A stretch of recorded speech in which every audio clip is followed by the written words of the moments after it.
आणि उपमुख्यमंत्री सुनेत्रा पवार या दिल्ली दौऱ्यावर पंतप्रधान नरेंद्र मोदी यांची सुनेत्रा पवार यांनी भेट घेतली। दोघांमध्ये जवळपास 40 मिनिट चर्चा झाली। अमित शहांचीही सुनेत्रा पवार यांनी भेट घेतली। सुनेत्रा पवार यांच्यासोबत सुनील तटकरे आणि प्रफुल्ल पटेल यांचीही उपस्थिती आहे।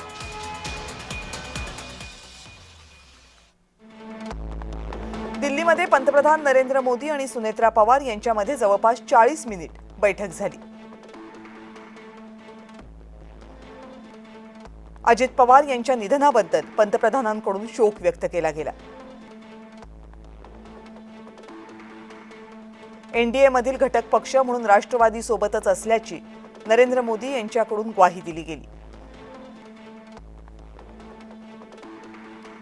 सुनेत्रा पवारांनी उपमुख्यमंत्री म्हणून सुरू केलेल्या कामाला नरेंद्र मोदी यांनी शुभेच्छा दिल्या। उपमुख्यमंत्री म्हणून काम करताना भाजप ठामपणे सोबत असेल, मोदींची सुनेत्रा पवार यांना ही ग्वाही होती।